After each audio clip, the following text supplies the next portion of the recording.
The morning it all began, I was standing in line at the Shoppers Drug Mart on Elgin Street, holding a birthday card I wasn't sure my daughter-in-law would even read.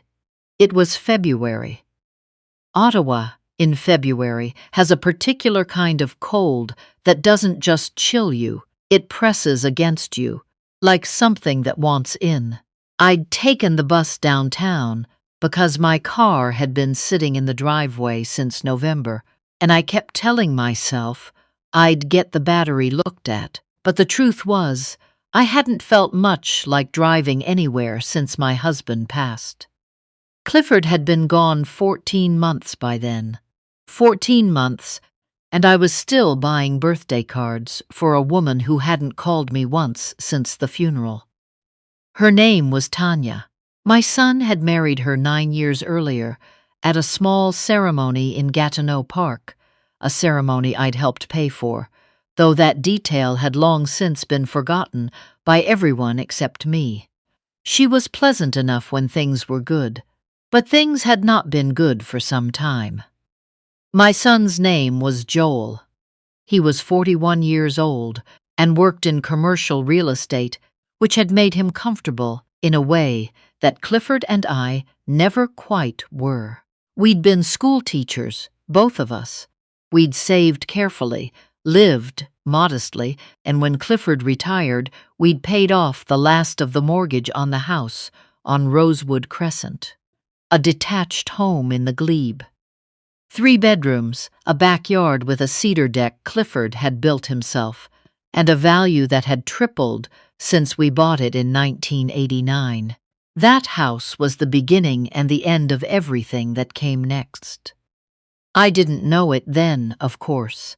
I was just a woman in a drugstore, tired from the cold, trying to remember what Tanya's favorite color was so I could pick the right card. I settled on one with a cluster of purple tulips on the front. Clifford always said I overthought things. He was probably right. I took the bus home, made myself a pot of red rose tea, and sat at the kitchen table where we'd eaten 31 years of breakfasts together. The chair across from mine was empty, the way chairs are when someone has died. Not just unoccupied, but specifically, pointedly vacant, like a word with all its letters removed. Joel had called twice that week, both times about the house. The first call was casual, or tried to be. He'd heard from someone, a friend, he said, a colleague. He said that property values in the glebe had climbed again. Just wondered if I'd thought about downsizing. There was a lovely condo development near Lansdowne, not too far, very modern, very manageable for one person. One person, that's what I had become apparently. The second call was less casual. He said Tanya's mother was having health problems and they were thinking about bringing her to Ottawa. Possibly needed more space. Possibly had been looking at houses in our neighborhood. And wasn't it interesting how things aligned sometimes? I told him I was happy in my home and I'd think about it. I did not think about it. I drank my tea and watched the snow come down over Clifford's cedar deck, and I tried very hard not to think about anything at all. It was the following Tuesday that the letter arrived. Not an email, not a text. A letter in a white envelope with my name written by hand on the front. The return address was a law office on Metcalfe Street, Beaumont and Associates. I didn't recognize the name. Clifford had used a solicitor on Bank Street for the will and the estate, and this wasn't him. I almost didn't open it. I set it on the kitchen counter and made dinner first, a habit from when the boys were small. Joel and his younger brother, Nate, who'd moved to Vancouver years ago and called every Sunday without fail. Nate was a physiotherapist. He had a partner named David and a dog named something I always forgot, and he was the kind of person who remembered your birthday without Facebook. I missed him most days. After dinner, I sat down with the envelope. The letter inside was 2 pages. The second page was a photocopy of a document I didn't understand. The first page I read 3 times before I understood it either. The short version was this. Clifford had retained Beaumont and Associates 18 months before he died. He had not told me. The reason he had not told me, the letter explained, was that he had been worried. His word, used in a signed statement I was invited to view at my convenience. Worried about protecting me after he was gone. Worried about Joel. I had to put the letter down at that point. I went to the window. Outside, a neighbor's child was dragging a hockey bag along the sidewalk, the sound of it a low scrape against the ice. Ordinary. Everything outside was so ordinary. The document on the second page was a codicil to Clifford's will, an addition he had made without telling me, filed properly and legally with Beaumont and Associates. It stipulated that the house on Rosewood Crescent could not be sold, transferred, or placed in trust without the signature of a second executor. A woman named Barbara Finch, who had been Clifford's department head at Rideau Valley Secondary School for 12 years, and whom I knew slightly, and liked, and had not spoken to in some time. There was also a note in Clifford's handwriting, not formal, just a note. I don't want to frighten you, but there are things I've seen that you haven't. Joel has been asking questions he has no reason to be asking. Talk to Barbara. Trust Barbara. She has the other copy of this. I sat at that table for a long time. The thing about knowing your husband for 38 years is that you recognize his voice, even in writing. And what I heard in those sentences wasn't paranoia. Clifford had been the most unalarmed person I had ever known. Patient, measured, the kind of man who checked the facts before he formed an opinion. For him to have done this quietly, without telling me, to have gone to a lawyer on his own and filed a codicil and left a note, that was not nothing. That was Clifford being more frightened than he had ever let me see. I called Barbara Finch the next morning. She picked up on the second ring, as though she had been waiting. We met for coffee at a place on Spark Street, a small cafe that Clifford and I used to go to on Saturdays when we'd come downtown for the farmers' market. Barbara was a tall woman in her late 60s, silver-haired and composed, the kind of person who had spent decades managing teenagers and emerged from it with a particular quiet authority. She was already there when I arrived. She had ordered me a tea without asking. She remembered I didn't drink coffee. She had a manila folder on the table in front of her. I wasn't sure when you'd call, she said. But I knew you would eventually. How long have you known? Clifford came to me about 2 years ago. He was still healthy then, but he said he'd been thinking about things. She paused. He said Joel had asked him 3 times about the will, about the house specifically, whether you'd have full control of the property after he was gone. I looked at my tea. He also said Joel had asked about power of attorney, Barbara continued. Whether Clifford had set one up for you. Whether there was a document that would allow someone else to make financial decisions on your behalf if you became. She glanced down at the folder, incapacitated. Joel apparently framed it as concern, being responsible, planning ahead. He told me the same thing, I said. He said he'd been reading about elder financial planning. He sent me an article. Clifford didn't think it was concern. No, he didn't either, by the end. He said something had shifted in Joel, after the market picked up, after the house values climbed. He said it felt like Joel had started looking at the house differently. Not as where his mother lived, as an asset. I thought about the birthday card with the purple tulips. I thought about the condo near Lansdowne. What's in the folder? I asked. Barbara opened it. Inside were printouts, emails, I realized. Emails between Joel and a real estate lawyer, forwarded to Clifford by someone I didn't know. A contact, Barbara said.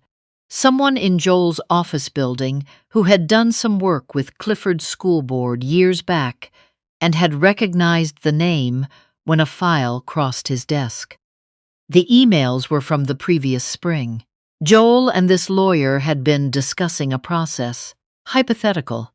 The lawyer had said, but with specific numbers that weren't hypothetical at all, by which an aging parent with no immediate family nearby could, in certain circumstances of cognitive decline, have a trusted family member appointed as financial guardian through the Ontario courts.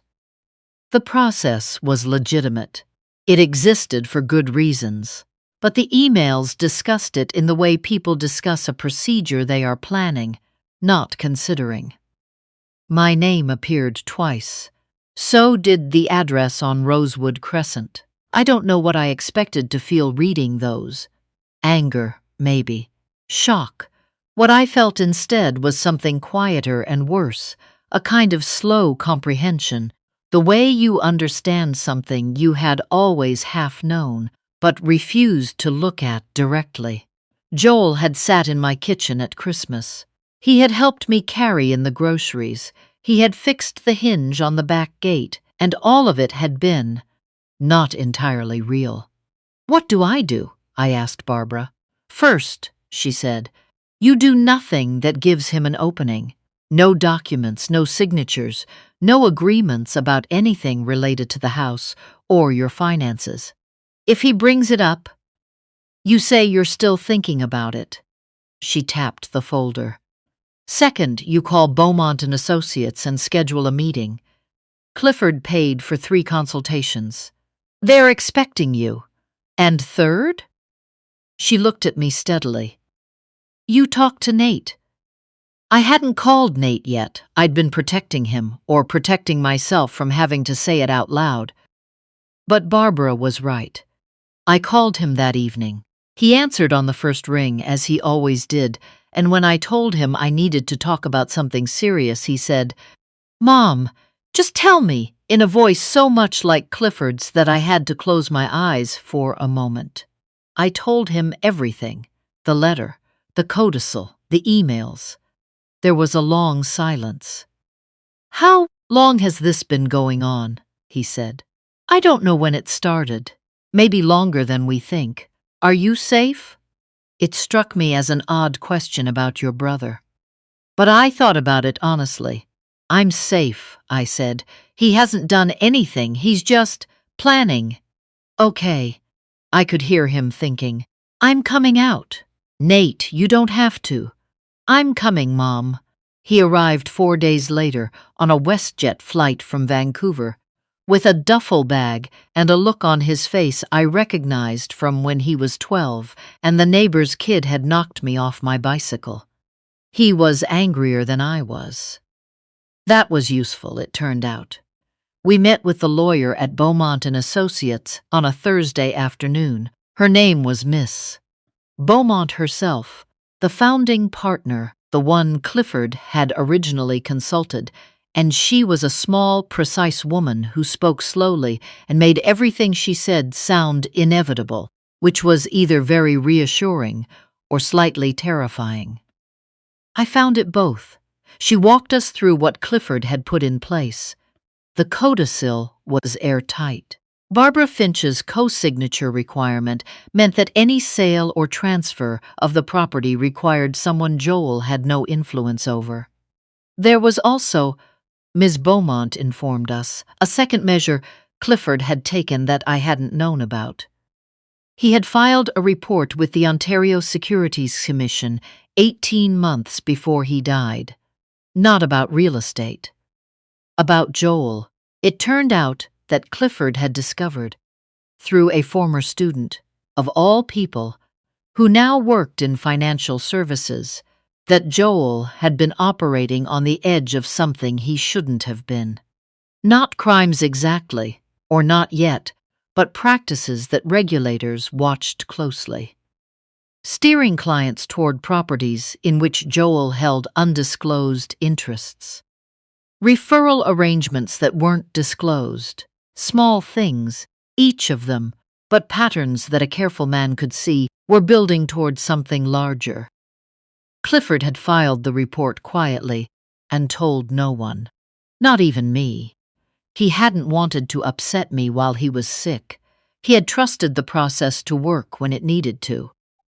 Ms. Beaumont slid a document across the desk. "The commission opened an inquiry 6 weeks ago," she said. "We were notified because your husband's statement was part of the file." Nate put his hand over mine on the table. I thought about Clifford sitting across from this woman on his own, already sick, making sure everything was in order, making sure I would be protected even when he wasn't there to protect me. That was the thing about him. He didn't make speeches. He just quietly made sure. I didn't cry in the office. I waited until I was in the car with Nate. In the weeks that followed, Joel called twice more about the house. Both times I said I was still thinking about it, as Barbara had advised. Both times he was pleasant and patient, and I wondered if he had always been this way, performing consideration while calculating outcomes, or if it had crept up on him gradually, the way a habit becomes a character. Tanya called once, which surprised me. She asked if I'd received her birthday thank you card. I had not, but I said I must have missed it in the mail because I didn't want to have that conversation. The commission's inquiry concluded 3 months later. I wasn't told all the details, only the relevant ones. Joel's license was suspended pending a full audit of his accounts. 2 clients had come forward. The undisclosed referral arrangements were confirmed. He called me the night he found out. It was late, almost 10 o'clock. I was in bed reading, which is how I spent most evenings now, the novel propped on Clifford's pillow the way I used to prop it on my own. Joel's voice on the phone was different than it had ever been. Not angry, which I had expected, but small, contracted. "Did you know about this?" he asked. "About what?" I said, though I knew. "The report. Dad's report." I was quiet for a moment. Outside, it was snowing again. It was always snowing that winter, and the streetlight made the yard look clean and soft and very far away. "Your father was a careful man," I said finally. "Mom, he loved you, Joel. He loved both of you.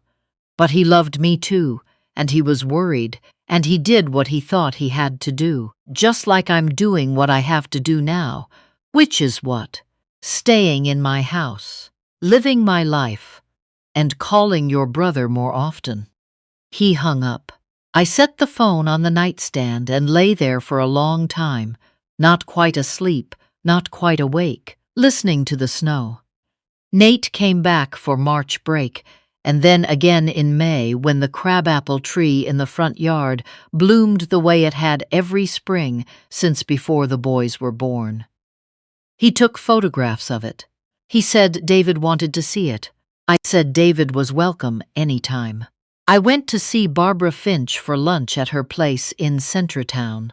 She made a very good roasted vegetable soup and didn't mind that I talked for 2 hours. I went back to the farmer's market on Spark Street and bought the same things I had always bought.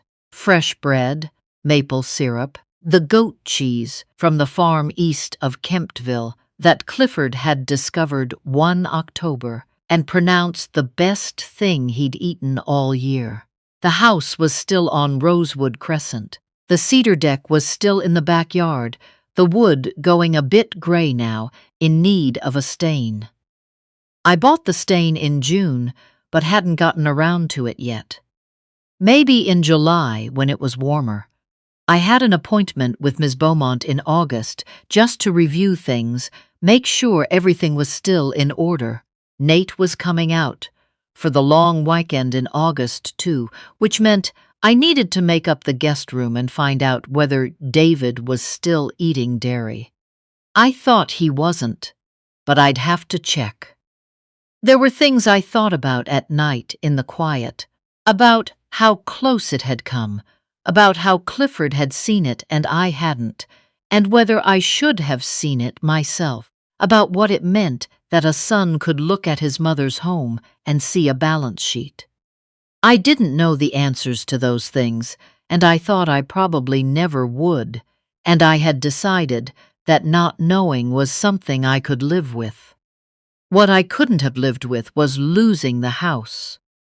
Not because of what it was worth, because of what it was, because Clifford had built that deck with his own hands, and because the kitchen table still had the mark on the corner from when Nate dropped a pot in 1997, and because the window above the sink faced the backyard in exactly the right way that the light came through it at 7 in the morning, in a way that still made me catch my breath. Some things are not assets. Some things are just home. I learned something that winter, or maybe I finally understood something I had always known. That love, real love, doesn't always announce itself loudly. Sometimes it's a man who goes to a lawyer alone on a February afternoon and files a document that won't matter unless it has to, that sits in a folder for 2 years just in case. Sometimes it's a brother who buys a last-minute flight without being asked. Sometimes it's an old colleague who orders you a tea without asking because she remembers. Clifford was gone. That part didn't change. It never would.